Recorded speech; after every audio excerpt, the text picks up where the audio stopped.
Hey Fight Freaks, what's going on? It's the Combat Remix, back with another MMA Doppelgangers video. But before we get to those lookalikes, a quick word from our non-sponsor. Today's video is not sponsored by Gorilla Mind energy drinks, but I'd have to say they're probably my favorite. Right now I'm drinking the Black Cherry Vanilla, and it's quite refreshing. So hey, Derek, I would like a sponsorship, perhaps, if you're watching. Okay, enough of that. Let's get to it.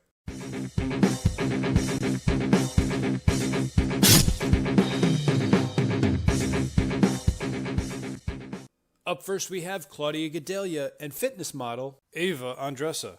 Or at least I hope I'm pronouncing that correctly. Both these women are Brazilian. Obviously, they're into fitness. One is an athlete, one is a fitness model. Both long, dark hair. They're both jacked with shredded abs. So already, this one's kind of getting my stamp of approval. Obviously, models who have been in the business for a number of years are going to have so many photos out there that they're not all going to work perfectly in this regard. I think we also need to take in consideration that many of the pictures of Gadelha are her fighting. And even the ones where they're not, I don't really think she's wearing makeup. So if we were to find one where she is wearing makeup, this comparison becomes all the more clear. There's no denying this one. 100% gets my stamp of approval.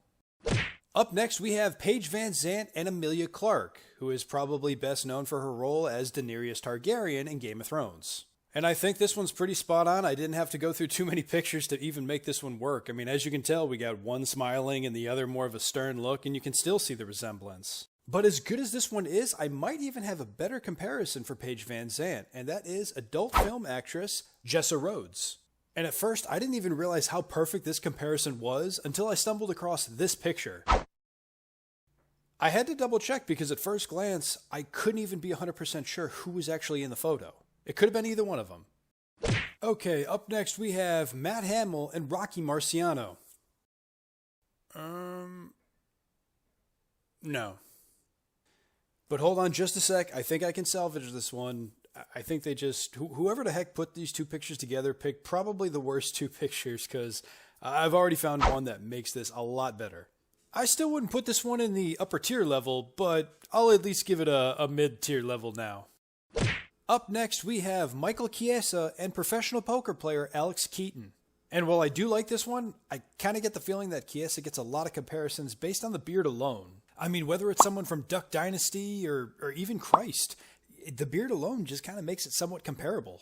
There are a plethora of photos depicting male beard models all over the web that you could use as a potential lookalike for Michael Chiesa, which is exactly why I was saving the comparison with John Krasinski to the very end. This gets my full stamp of approval because this is a great comparison even without the big bushy beard. Okay, that one was a bit of a doozy, but we have one left. Last we have Brian Ortega and Gareth Bale. Gareth Bale being a former professional soccer player, or for my European friends, former professional football player. Now this is an interesting comparison. I do think it works, but I think it has its limits. I'm not sure if this one is just from certain angles or if the hairstyle is a big factor. In fact, even Bleacher Report put out an article about Gareth Bale and his ever-changing look over the number of years. So while I fully acknowledge that this one has its limits, I'm gonna hesitantly give it my stamp of approval. Alright, that's it for me, Fight Freaks. I appreciate your love and support as always, and in the famous words of the great evil Craig, like my videos right now, otherwise I'll come flick you in the eye. It'll be painful and slightly uncomfortable. You will not like it at all. Also go watch my other videos, cause you. Alright, here we go. The wait is over. The UFC's 185-pound title is up for grabs right here, right now. Alright, so here we go with round one of this UFC middleweight championship fight. The